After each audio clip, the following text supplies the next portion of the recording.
2 Corinthiens, chapitre 12. Faut-il se vanter? Cela ne m'est pas utile. J'en viendrai cependant à des visions et à des révélations du Seigneur. Je connais un homme en Christ qui, il y a 14 ans, a été enlevé jusqu'au 3e ciel. Était-ce dans son corps ou à l'extérieur de son corps? Je l'ignore, mais Dieu le sait. Et je sais que cet homme, était-ce dans son corps ou à l'extérieur de son corps? Je l'ignore, mais Dieu le sait, a été enlevé au paradis et a entendu des paroles inexprimables qu'il n'est pas permis à un homme de redire. Je me vanterai d'un tel homme, mais de moi-même je ne me vanterai pas, sinon de mes faiblesses. Si je voulais me vanter, je ne serais pas déraisonnable, car je dirais la vérité, mais je m'en abstiens afin que personne n'ait à mon sujet une opinion supérieure à ce qu'il voit en moi ou à ce qu'il entend de moi. Et pour que je ne sois pas rempli d'orgueil à cause de ces révélations extraordinaires, j'ai reçu une écharde dans le corps, un ange de Satan pour me frapper et m'empêcher de m'enorgueillir. 3 fois j'ai supplié le Seigneur de l'éloigner de moi, et il m'a dit, « Ma grâce te suffit, car ma puissance s'accomplit dans la faiblesse. » Aussi, je me montrerai bien plus volontiers fier de mes faiblesses afin que la puissance de Christ repose sur moi.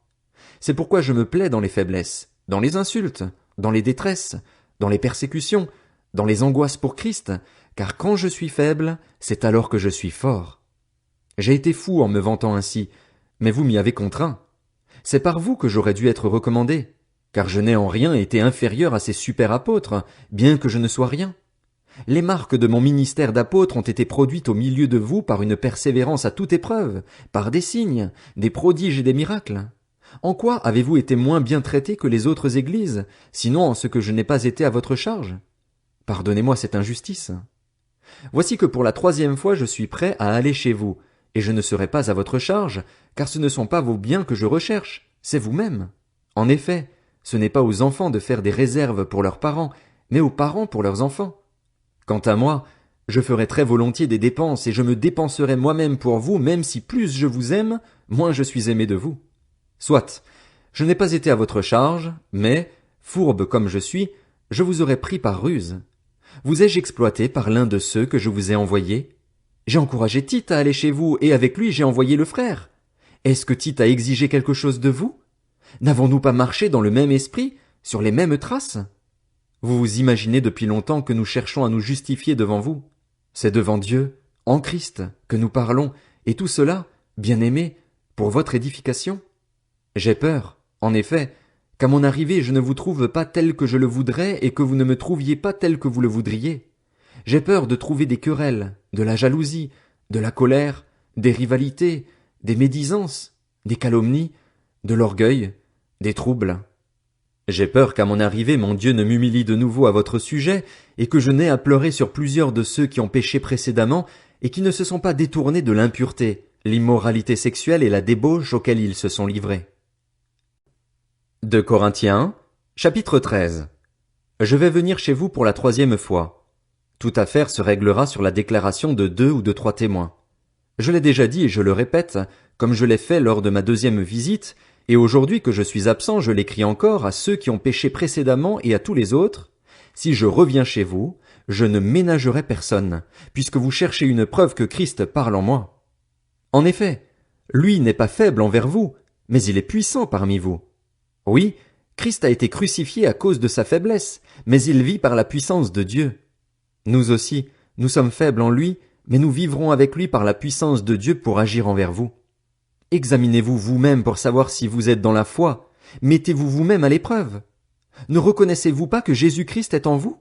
À moins peut-être que vous ne soyez disqualifiés. Mais j'espère bien que vous reconnaîtrez que nous ne sommes pas disqualifiés. Cependant, je prie Dieu que vous ne fassiez rien de mal, non pour que nous paraissions nous-mêmes avoir réussi, mais afin que vous pratiquiez le bien même si nous semblons disqualifiés. En effet, nous n'avons pas de puissance contre la vérité, nous n'en avons que pour la vérité. Nous nous réjouissons chaque fois que nous sommes faibles alors que vous êtes forts. Ce que nous demandons dans nos prières, c'est votre perfectionnement. Voilà pourquoi j'écris cela étant absent, afin que, une fois présent, je n'ai pas à faire preuve de sévérité, conformément à l'autorité que le Seigneur m'a donnée pour construire et non pour démolir. Pour le reste, frères et sœurs, soyez dans la joie, travaillez à vous perfectionner, encouragez-vous, vivez en plein accord, dans la paix, et le Dieu d'amour et de paix sera avec vous. Saluez-vous les uns les autres par un saint baiser. tous les saints vous saluent. Que la grâce du Seigneur Jésus-Christ, l'amour de Dieu et la communion du Saint-Esprit soient avec vous tous.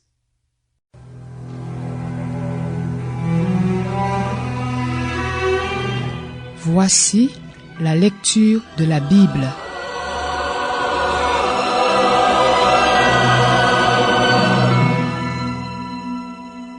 Galates, chapitre 1. De la part de Paul, apôtre établi non par des hommes ni par l'intermédiaire d'un homme, mais par Jésus-Christ et par Dieu le Père qui l'a ressuscité, et de tous les frères qui sont avec moi aux églises de la Galatie, que la grâce et la paix vous soient données de la part de Dieu notre Père et du Seigneur Jésus-Christ. Il s'est donné lui-même pour nos péchés afin de nous arracher à l'actuel monde mauvais, conformément à la volonté de notre Dieu et Père, à qui soit la gloire au siècle des siècles. Amen. Je m'étonne que vous vous détourniez si vite de celui qui vous a appelé par la grâce de Christ pour passer à un autre évangile. Ce n'est pas qu'il y ait un autre évangile, mais il y a des gens qui vous troublent et qui veulent déformer l'évangile de Christ. Mais si quelqu'un, même nous ou même un ange venu du ciel, vous annonçait un évangile différent de celui que nous vous avons prêché, qu'il soit maudit. Nous l'avons déjà dit, et je le répète maintenant, si quelqu'un vous annonce un autre évangile que celui que vous avez reçu, qu'il soit maudit. Maintenant, est-ce la faveur des hommes que je recherche ou celle de Dieu? Est-ce que je cherche à plaire aux hommes? Si je plaisais encore aux hommes, je ne serais pas serviteur de Christ. Je vous le déclare, frères et sœurs, l'évangile que j'ai annoncé ne vient pas de l'homme. En effet, je ne l'ai moi-même ni reçu ni appris d'un homme, mais par une révélation de Jésus-Christ. Vous avez d'ailleurs entendu parler de mon comportement autrefois dans le judaïsme. Je persécutais à outrance l'Église de Dieu.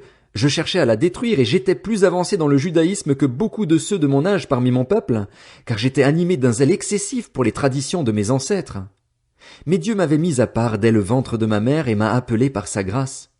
Lorsqu'il a trouvé bon de révéler son Fils en moi afin que je l'annonce parmi les non-juifs, je n'ai consulté personne, je ne suis même pas monté à Jérusalem vers ceux qui étaient apôtres avant moi, mais je suis aussitôt parti pour l'Arabie. Puis je suis retourné à Damas. 3 ans plus tard, je suis monté à Jérusalem pour faire la connaissance de Pierre, et je suis resté 15 jours chez lui. Mais je n'ai vu aucun autre apôtre, si ce n'est Jacques, le frère du Seigneur. En vous écrivant cela, je l'affirme devant Dieu, je ne mens pas. Je suis allé ensuite dans les régions de la Syrie et de la Cilicie.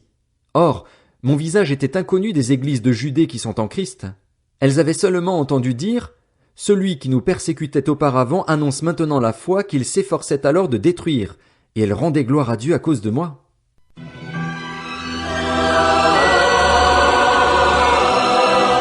C'était la lecture de la Bible.